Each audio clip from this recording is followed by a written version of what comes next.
今回は感情的になってしまった時のメタ認知の復活のさせ方について解説をしたいと思います。ここまでシリーズ的にメタ認知というものがいかに重要で、そしてそのメタ認知を活性化させた状態で私たちのこの身体的な動き、あるいはこの認知的な思考、感情、こういったものをより望ましい方向に楽に操れるようになっていく。体であれば行動をより多く起こせるようになり、思考であれば対象となるものをより高い集中力でものを読んだり聞いたり考えたりといった活動量を増やす。これがとても楽になることによって認知リソースの消費を抑える、疲れにくくなる、疲れというものを感じにくくなる、こういった行動量を増やす上で重要な捉え方というものを身体感覚というこの体の感覚をイメージすることによって感覚そのものを変えてしまう、自分で感じられるその感覚というものを変えていく、これらによって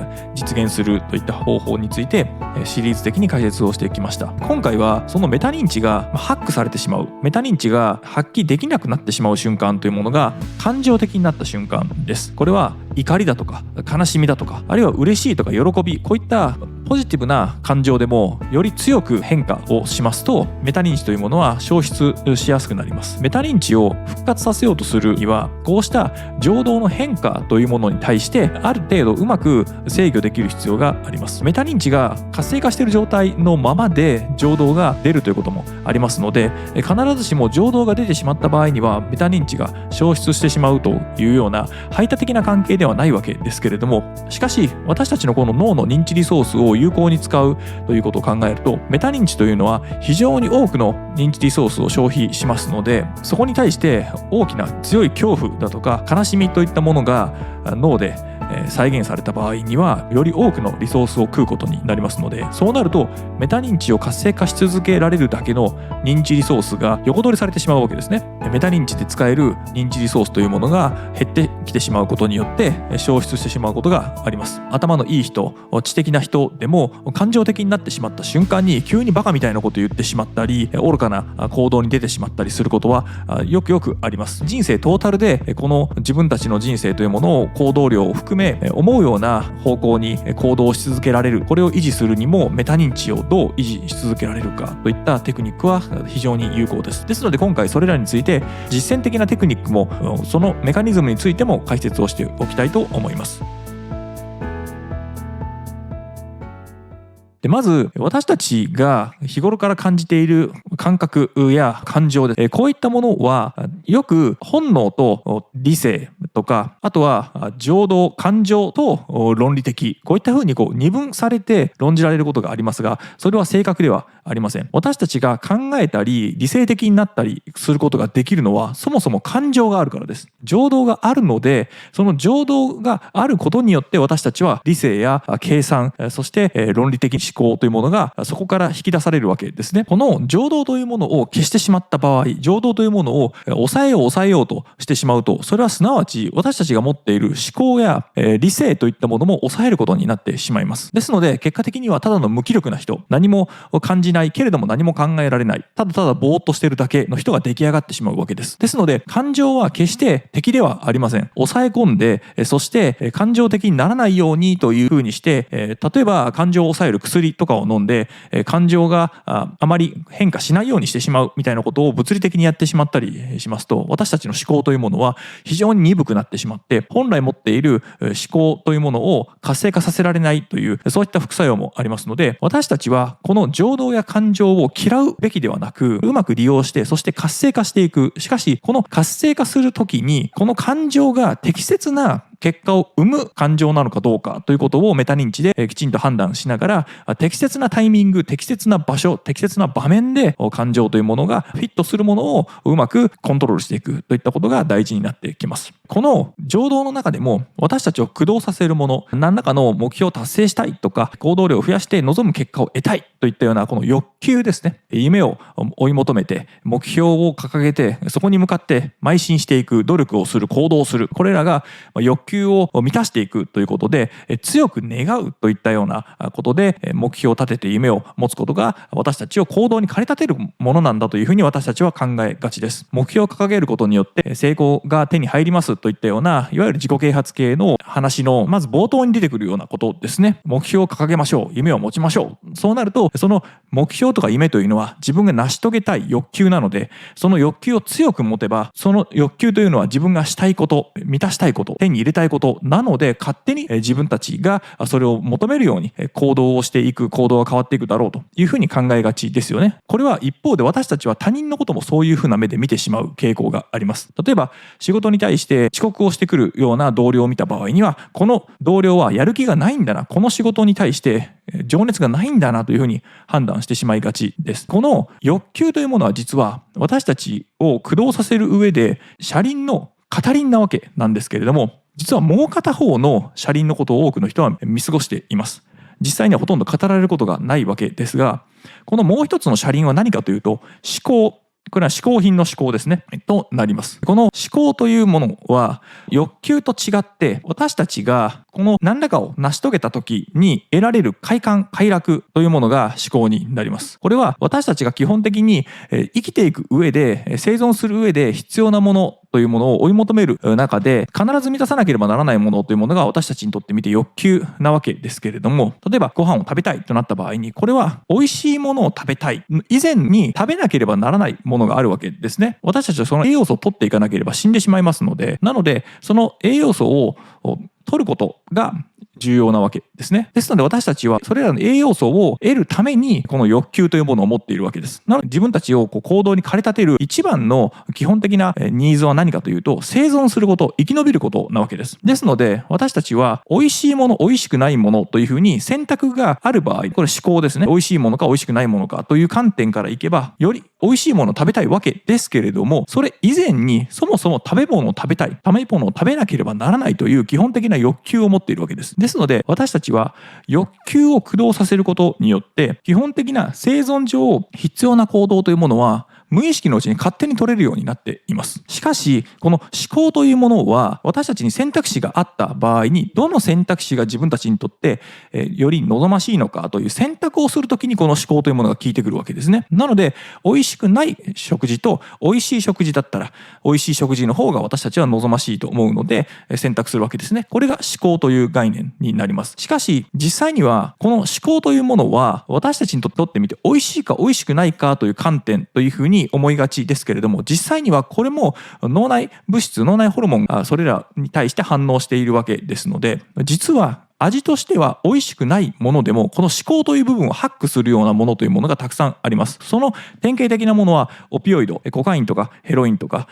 そういった薬物ですね。これらは脳に直接作用しますので、この思考という部分を非常に強く刺激します。それによって私たちはその強すぎる刺激によって中毒になってしまうということが起こります。でこの中毒というものは一体何かと言いますと、基本的な欲求である私たち生存する上で必要な欲求というものとこの思考というもの、これらが同じ方向を向いているのであれば問題はありません。その行動をすることによって自分たちが生存上有利になっていくものを好んでいく。例えば体にいい食べ物を食べ続ける。その体にいい食べ物を自分は美味しいと思っている。なので今後もその体にいいという食事をし続けたいと。これはもう非常にいいバランスですよね。自分の基本的な欲求、食べ物を食べたいという欲求と思考という観点からもその体にいい食べ物が自分は美味しいと思っていて、複数選択肢があってもその健康にいい食べ物を選択するとなりますと、これらは長期的に見ても楽に目標達成ができるわけですね。健康的な食事をし続けて健康に長生きするといった目標、夢を掲げている場合であれば、その思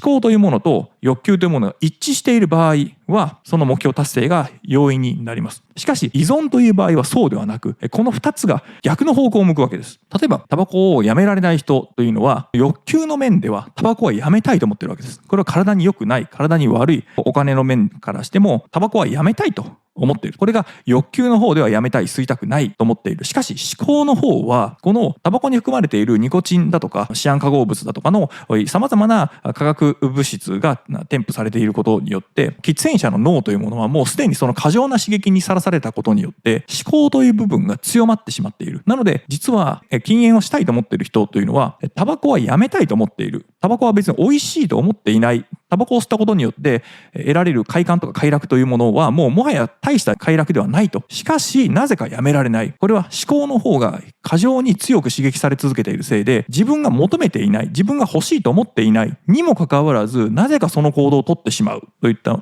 ことが起こります。これが思考によるハックが行われているわけですね。でこれはギャンブルもそうですし、アルコールもそうですし、様々な依存症に陥るものというものは、この思考と欲求というものが一致しない場合に起こります。一致している場合は本人がそれを望んでいるということですので、これは倫理的なとか道徳的なとか社会的な判断はまた別で必要ですけれども、本人が望んでいるのであれば本人を辞める必要がないと思っていますので、それほど問題ではないわけですね。しかし依存という状態は、本人は辞めたいと思っている。しかしなぜか辞められない。辞めることに対して大きな苦痛があると。そしてそれを行動として継続したとしても、そこで得られる快感というものは全然強くないと。なので薬物中毒になってしまって、本当にひどくなってしまった場合は、量を増やさないと以前のような快感が得られないという状態になるわけですけれども、それでも量を増やしても以前のような快感はもう得られないわけですね。そうなると使ってももう快感を得られない。そうなれば別に本人はもう摂取したくないわけですけれども、しかしそれでもやめられない。それを手を出してしまうというのを本能的に行ってしまうので、なぜこんなことをしているのかを自分でもよくわからないということが起こるわけです。これが依存症の怖いところですね。なのでそれらを手にして行動をして摂取した、それによってもう快楽も得られなくなっている。快楽の得られるレベルが下がっている。気持ちよくなったり楽しくなったり嬉しくなったりする度合いはどんどんと下がっているにもかかわらず、しかしなぜかその行動を継続してしまう。リスクを取っているので本人をやめたいと。健康上あるいは社会通念上それらが望ましくないのでやめたいと思っている。欲求の部分では思っている。しかし思考の部分ではそれらを取ってしまうということが起こるわけですね。これらが実は私たちの行動の様式を決めている基本的な動機、モチベーションのポイントで、私たちは必ずしも自分が欲求の面からこれを成し遂げたいと思ったからといって、すなわち自動的にその行動を取るわけではないんですね。欲求と思考のこの組み合わせなわけですけれども、この2つがうまく噛み合ってこそ、ようやく私たちは行動を起こすことができるわけです。ここで今までのシリーズの中で引き寄せられるとか吸い寄せられるという体感覚を持つことによって行動を起こしやすくするといった身体感覚を用いたことにつながるわけですけれども、例えば駅に向かうのに体が駅に吸い寄せられる、引き寄せられるという感覚を持って歩くと、非常に楽に体が前へ行く、歩きやすくなる、それほど疲れずに歩くことができるといったその身体感覚というものを説明しましたが、これはどういう状態かと言いますと、欲求としてはそもそも駅に行きたい、駅に行かなければならないというふうに欲求の部分ではそう捉えているわけですね。駅に対して引き寄せられると、吸い寄せられるというイメージができるのは欲求があるからなわけです。駅というものを選択してその駅に引き寄せられるというイメージを持てるのはそもそも欲求があるからです。その引き寄せられているという体感覚を用いることによって思考の面は楽をしたいとか、それによって気持ちよくなりたいといったようなことによって駆動されますので、そうなると引き寄せられる、吸い寄せられるという感覚というのは、自分から何か行動を起こしてエネルギーを使って前に進もうとしているのではなくて、何か別の力によってエネルギーを使わずとも勝手に体が動くように引っ張られているというふうに考えることによって思考の方も望ましく思うわけですね。となるとこの思考と欲求が一致します。前に向かって歩く、前に向かって体を動かすというふうに、移動させるというふうに一致するわけですので、そうなると行動が起こせるわけですね。ですので行動を起こす時のポイントというのは、この欲求と思考というものを一致させる必要があるわけです。一致する度合いが強ければ強いほどその行動はより楽になり、そして自分の強い欲求を持たなくても少しの欲求でもその行動を継続できるということが起こるわけです。なので強い意志力というものは必要なくなっていく。それと自然にできるようになるといったことが起こります。そうなるとたくさんその行動が取れますので、それが習慣化されて上達をしてというふうに、そしてさらにもっと上達したいとか、もっとその行動量を増やしたいとかと思った場合には、その欲求をもう少し強めて、そしてそのできる水準というものを少しずつ上げていくといった形で、それが何らかの知的な作業を必要としたり、何らかのリスクを取る必要があったとしても、その中で失敗をすることもあるでしょうから、その中から学ぶということを考えてもやっぱり行動量は多い方がいいわけですね。そうすればそこから素早く学ぶこともできますし、それだけの行動量があれば、成功する確率が一定であれば、成功という結果を手にする回数も増えますので、そうなると結果的には成功しやすくなる、そして成長しやすくなるということになります。いかに行動量を増やすか、そのためには行動をいかに楽にしていくか。で、その行動を楽にしていくポイントというのは、欲求と思考というものを同じ方向に向くように一致させていく。脳は予測をしますので、その予測の力を使って私たちが楽に行動できるといったような感覚をその脳に対して錯覚としてですが起こさせるわけですね。メタ認知というものをこの情動がハックしてしまうとき、感情的になったり、これは怒りとか悲しみとか楽しいとか嬉しいとかもそうですけれども、平常の状態から急激にその感情的になる度合いが大きく波が触れますと、私たちはそちらに脳の認知リソースを取られますので、メタ認知が効きにくくなるわけですね。そうなるとさっき私が説明しましたその引き寄せられるとか吸い寄せられるという感覚すらも引き出そうということすらもできなくなってしまいます。感情的になっている時に今私が話したような欲求だとか思考だとかというようなことを思い出すことはないですよね。そんな余裕はないはずです。感情的になってしまったせいで客観的に自分を捉えられない、メタ認知が消失してしまって自分が置かれている状態というのがはっきりと分からなくなってしまうということが起こります。ここまでシリーズ的に見てくださった方々にはもう何度も聞いていることですので、また説明が重複しますが、今回のこのエピソードを初めて見られた方向けに一つおさらいをしておきますと、私たちのこのメタ認知というのは考えている自分をもう一つ斜め上の自分が眺めている状態ですね。これは比喩として例えとしてですけれども、私たちは一生出れない映画館の中で映画のスクリーンに映った映像や感覚というものをその観客席に座った状態で見させられていると。で、私たちはそのスクリーンに映っている映画をリアリティのある現実だと思っていると。しかし実際にはそこに映っているのはあくまでもスクリーンに対して投影されたものであって自分自身ではないんです。これは私たちの入力感覚としてもそうですけれども、この指先から入ってくる刺激、何かを触った時に触った後分かる刺激や目から入ってくる情報ですね、これらを処理して今目の前に何かがあるというふうに認識できる。これらも実は遅れているわけです。この触覚に関しては触ってから早くても50ミリ秒遅れます。50ミリ秒というのは 0.05 秒ですね、遅れて入ってくるわけです。そして光に関しても直感的に本能的に反応できるのも50ミリ秒後になります。さらに思考、何か考えるというこうしたプロセスも500ミリ秒遅れるわけです。500ミリ秒というのは 0.5 秒ですね。ということは私たちはこの世界を知覚するのに少なくとも遅れて知覚をせざるを得ないわけですけれども、実際には私たちはこの世界を遅れて認識しているとは感じないわけですね。遅れて知覚しているとは思っていないわけです。なぜそんなことができるのかというと、脳があらかじめ先に予測をした状態をこのスクリーンに投影してしまっているからなんですね。ということは私たちはこの世界を見ている大半はもう予測済みで、そしてその予測したものをスクリーンに先に投影しているので、その時間的なズレ、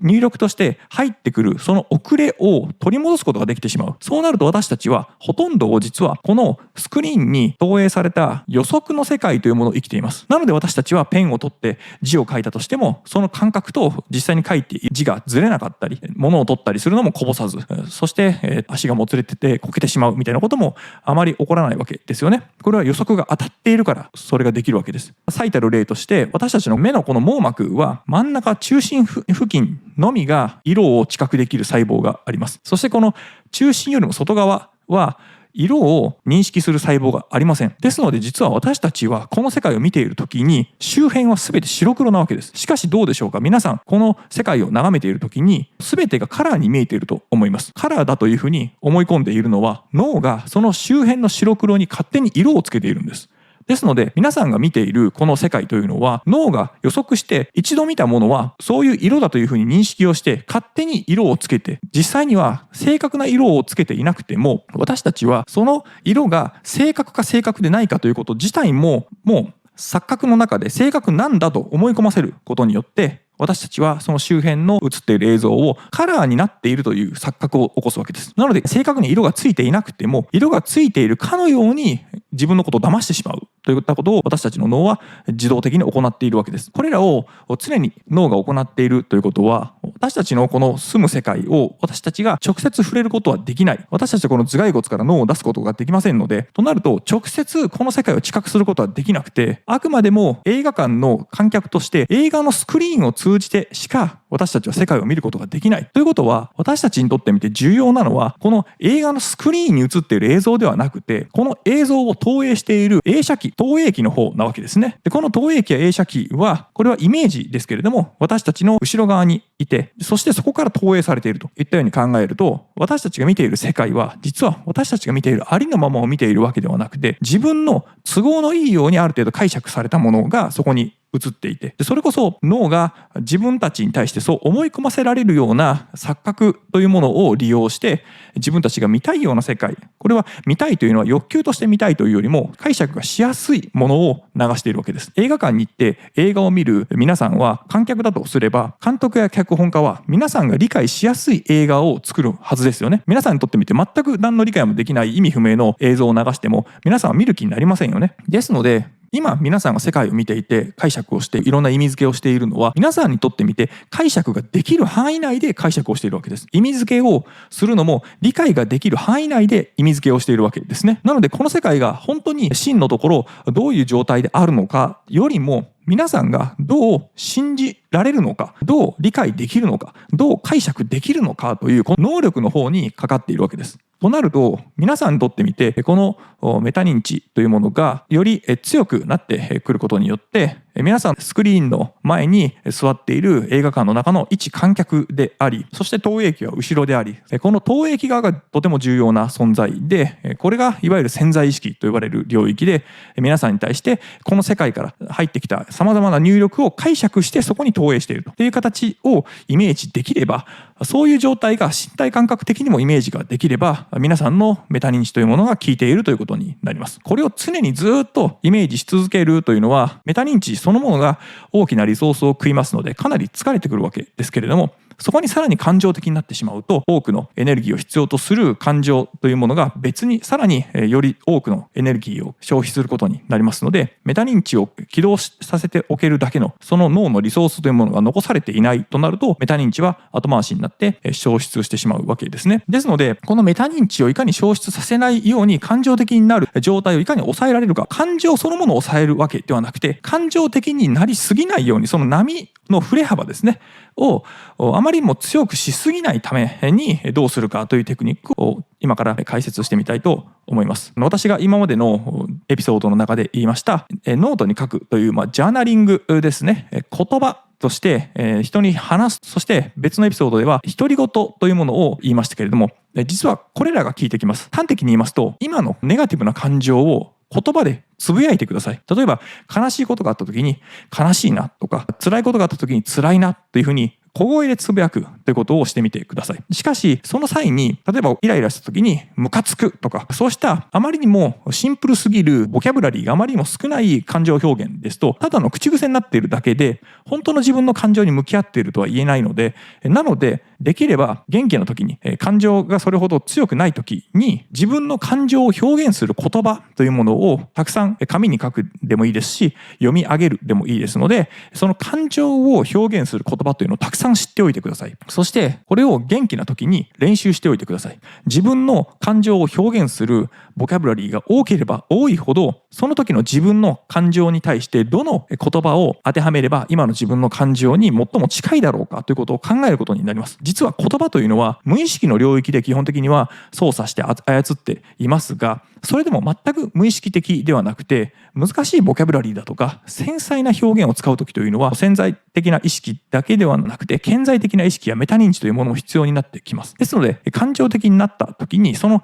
感情的になった状態を正確に言ってみよう、詳細に言ってみよう、繊細な表現で言い表してみようというふうに考えるだけで、自分の感情というものはスッと落ち着いてきます。これは実験でも確認されていますが、ネガティブな反応があった場合に、そのネガティブな状態をうまく言い表して小さくつぶやくというだけでも、その感情の変化というものは急速に落ち着いてきます。で、これがまたポジティブな場合は実はあまりそうではないというのも研究で分かっています。ポジティブな場合であれば、そのポジティブな状態を言葉で言うところで、そのポジティブな状態というものが低下しないということも研究で分かってますので、ネガティブなことやポジティブなことをこれらどちらにせよ言葉で言うことによって自分の感情に対してラベリングをしていく、それも詳細な繊細な表現を使えるようにしておく、ボキャブラリーをたくさん知っておく、感情の表現を知っておくという意味でも、それらを使えることによって自分の感情というものをより早く正常な状態に戻すことができるというテクニックですね。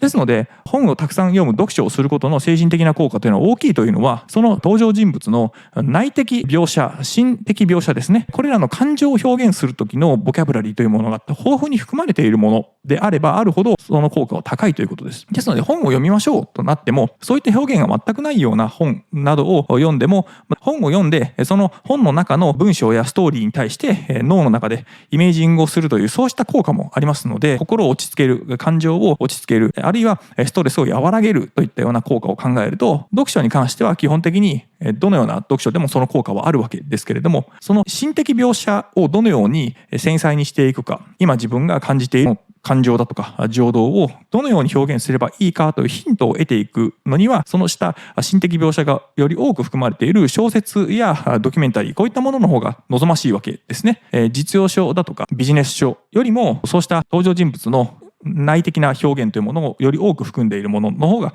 望ましいわけですね。ですので、そういった本をたくさん読みましょうというのもそうですし、そういった感情を紙に書き出していくといっても効果はありますので、自分のこの情動や感情というものをうまく正常なラインにまで安定させるということを考えると、そうした感情の表現、繊細なボキャブラリーというものを持っておくと効果があります。ということで、ここまでのエピソードの中では、メタ認知というものをいかに発動させ続けられるか、そしていかに行動を楽にするかという時に、この欲求というものと思考というものを一致させられるか、そしてその行動が